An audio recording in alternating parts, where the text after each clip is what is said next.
is. Hello, darling. You're looking at the camera.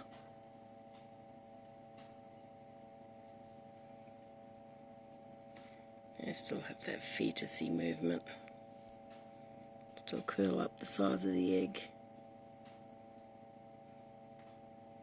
Pretty tiring, isn't it, buddy? Look how big your little feet are. They're big. Oh, darling. He's still drying out. Okay, so I thought I'd give you an update on the quail. In this video you can see them all running around. We had 7 successful hatches at this stage, I think it was. It was soon after this that I started to remove them. After that, we only had 2 more hatches, and I wasn't comfortable leaving the rest in for much longer because, yeah, they were way too far apart in hatching. And we had quite a few pips and issues. I spoke to a friend who's very experienced at all of this, and he seems to think that maybe the parents of the eggs were a little bit old. So I won't be buying online again. But anyway, I got 9, so pretty expensive for 46 bucks, but these are the ones with the curled toes. Look, all of them eating, doing all the right things. But yeah, all born with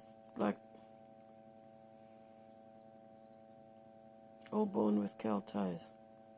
He's got curled toes. So I don't know how I'm going to bloody splint all these. I have no idea. So update, yeah, I managed to splint all of their toes like I show later in the video, and they were all successful. We all have straight perfect feet now.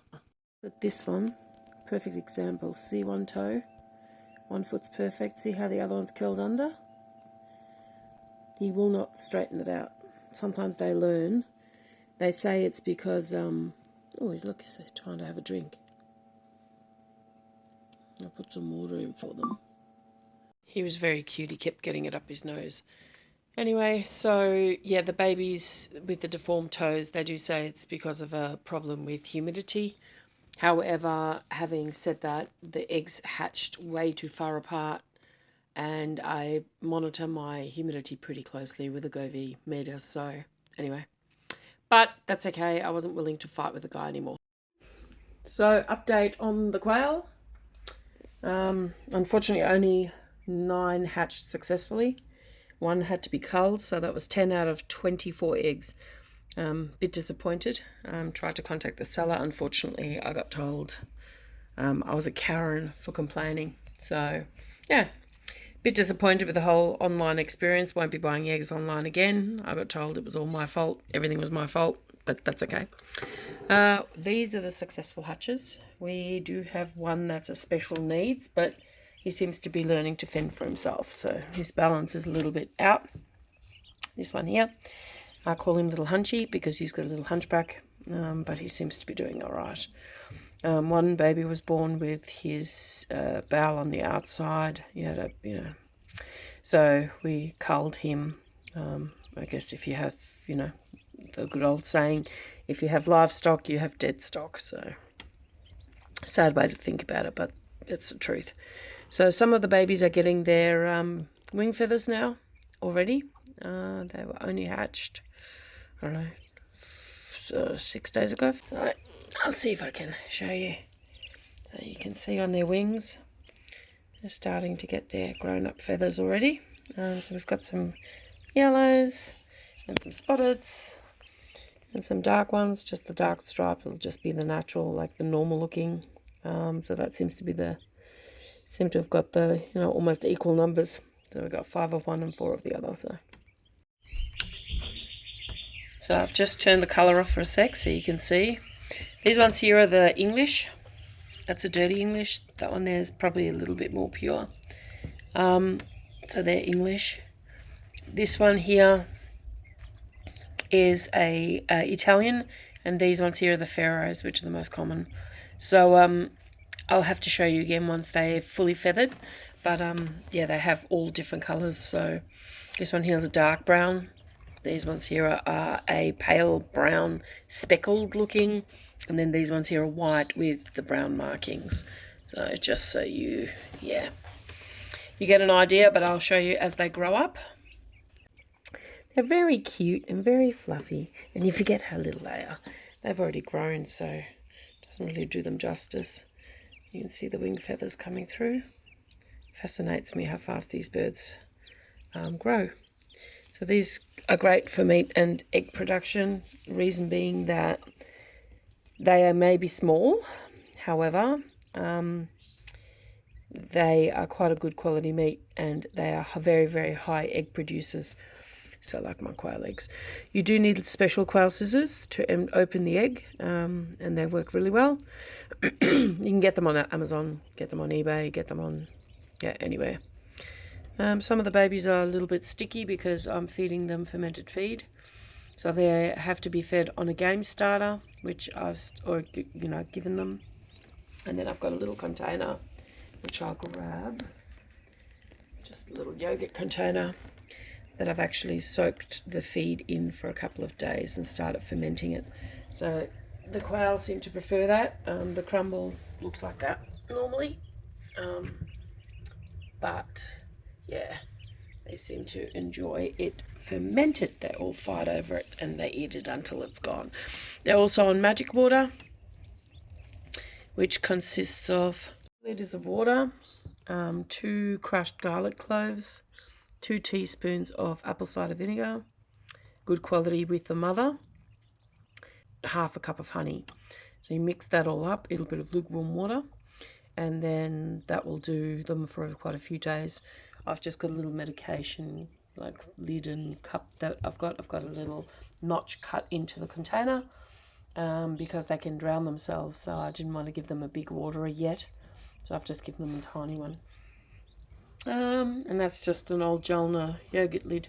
So you don't need a lot to start with quail. I'm doing deep litter method. Every time I see poop, I just get some clean shavings and just throw them on top. And that'll continue to smell less, keep the smell down, I should say, because they're notoriously smelly, unfortunately. It's just the thermometer there, but I've got a Govee thermometer and hygrometer that tells me how hot it is in there. It is quite cool at the moment, but look, they're all running around, so they're not too stressed out at the moment. It's a 100 watt heat globe. You do have to be careful with the pine shavings so you don't burn your house down. The box is working quite well. I've just got them attached, got a little hole cut where I put the power cord through. There's a couple of zip ties just to hold it in place. It's quite tight. It's not going to go anywhere. So I just measure the temperature of the quail. You can see now they're huddling. So they'll do that until they get warm enough. And then as soon as the temperature's back up to 36, it's already on 34.5, I think. As soon as warms up again, they're off and running and exploring again. So you want to see your quail not huddling right underneath the heat lamp, which means they're too cold. They will actually forego water and food instead of losing heat. But you'll see once they warm up, they'll start fanning out a bit more and kind of exploring in different areas. Otherwise, yeah, they're doing well. All's well. Camped for the weekend on the property. That was beautiful, lovely. The kids came down. Yeah, it was great. We had fire and did some stargazing. So you see how they're starting to fan out and they're getting their activity going again. So the heat lamp's already doing its job and providing more heat for them. They're starting to get the little run zoomy attacks, as I call it, where they run and jump, which is just absolutely adorable. If I can capture that at one point, I will. See how they're fanning out? That's what I'm talking about, fanning out. And there's even a couple exploring down there. So, yeah. Anyway, just thought I'd update you on the babies. A few of them did have foot deformities. What I did was I ended up making, they had like claw foot. So I ended up making little shoes out of paper. And then I just backed that with some grip tape. Pop their foot on it, straighten their feet out, and then just taped with some white nursing tape over the top. Kept that on for 24 hours, and all their feet seem to have normalised and spread open. So they're all good. So that's all I have to say. I'll talk to you soon. But yeah, I wouldn't recommend buying online, to be honest. Australia Post is not the kindest to, shipping. They don't do fragile freight anymore the way they used to. Anyway, take it easy. Don't forget to hit the like and subscribe button to follow our escapades in building a 63-acre homestead from scratch. Take it easy. Bye.